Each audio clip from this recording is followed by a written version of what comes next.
Ukraine को लगातार हथियार सप्लाई से और भड़केगी जंग। रूसी विदेश मंत्रालय की प्रवक्ता मारिया जाखारोवा की वार्निंग। वेस्ट की हरकतों से जंग और गंभीर होती जा रही है। वेस्ट की हरकतों से जंग और गंभीर, धीरे धीरे ये वेस्ट की वजह से क्या ये बातें कहा जाना वर्ल्ड ओवर परसेप्शन के मामले में क्या वैसी ही रिसीव की जाएंगी जैसा रशिया चाह रहा है? ये जो बातें कही गई हैं, ये देखिए आप, रूसी विदेश मंत्रालय की प्रवक्ता जाखारोवा वो कह रही हैं वेस्ट की वजह से चीजें और डेडली होती जा रही हैं। और उधर वेस्ट ये कह रहा है कि रशिया जो है वो इंसानियत को दुश्मन है। देखिए किस तरीके से यूक्रेन को उसने तबाह बर्बाद कर दिया। किसका नैरेटिव दुनिया सब्सक्राइब करेगी, सवाल ये है। ये भी समझेंगे अपने मेहमानों से। लेकिन फिलहाल ले चलता हूं अगली अहम खबर की तरफ। बैटल टैंक्स की चर्चा पर क्रेमलिन का बड़ा बयान सामने आया है। चाहे जितने घातक टैंक्स आ जाएं, हमें कोई परवाह नहीं। कृषि से हर दिन, हर महीने, हर साल, इतना ही नहीं आपके रिटायरमेंट के लिए भी पैसे कमाना है। फिर देरी किस बात की? फ्रीडम ऐप को अब भी डाउनलोड कीजिए। कहा क्रेमलिन ने वो पहले टैंक भेजें तो फिर देखे रूस का दम। ये कहा पेस्कोव ने, पश्चिमी देशों के टैंक पलक झपकते तबाह कर देंगे, कहा पेस्कोव ने।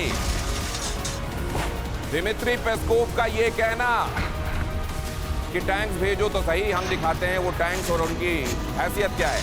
क्या ये भी मुमकिन है कि कई जगहों पर हथियारों को लेकर जो हाइप क्रिएट किया गया है कि ये फलाना हथियार है, ये ठिकाना हथियार है, क्या असल में उन देशों को भी ये डर है कि जितनी हाइप बनी हुई है कहीं ये फुस ना हो जाए और एक्सपोज ना हो जाए? ये बड़े बड़े नाम जो हमने क्रिएट किए हुए हैं, क्यों यू टर्न लिया जा रहा है डिलीवरी को लेकर? क्यों स्पष्ट बातें नहीं की जा रही हैं? ये एक बार फिर से समझने की कोशिश करते हैं। जनरल सिवाज 30 सेकंड सर। हाँ बिल्कुल, देखो दिनेश, इसमें दो तीन बातें हैं। ये सच्चाई है कि एक तो जो जर्मनी ये क्यों नहीं दे रहा लेपर्ड 2, ये सच्चाई है कि वो रूस से ज़्यादा रिलेशन ख़राब नहीं करना चाहता। दूसरा ये है अभी तक लड़ाई जो है लंबी नहीं खींची जा रही। ये बिल्टअप एरिया की लड़ाई है, इसके अंदर टैंक्स और इन्फेंट्री इकट्ठे मूव करते हैं। इसके अंदर टैंक्स की कैजुअलिटी होना बड़ा आसान है क्योंकि ये बिल्टअप एरिया है जो डोनेट्स्क और लुहांस्क का एरिया है। जो लड़ाई असली होगी वो होगी जब खार्किव पे किया जाएगा, तब ये टैंक बहुत इंपॉर्टेंट होंगे क्योंकि फिर वो पूरे के पूरे इलाका जो खुला होगा उसमें ऑफेंसिव मैन्यूवर देखेगा। ये भी कहीं डर है। तीसरा कहीं ना कहीं ये डर भी है दिनेश, ये जो बात नहीं आ रही कि ऐसा भी सोचा है कि नेटो के पास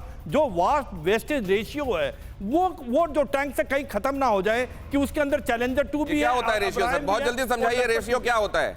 वॉर वेस्टेज रेशियो क्या है? ये ऐसा है कि आप जब सोचते हैं कि अगर आपकी लड़ाई आपके दुश्मन से होती है तो मुझे कितना वेस्टेज रेट रखना है, कितनी देर तक ये लड़ाई लड़ सकती है। मान लो नेटो समझता है कि वो रूस के साथ लड़ाई उसकी 3 महीने चलेगी, उसी हिसाब से हथियार बना के वो रखे जाते हैं एज रिजर्व।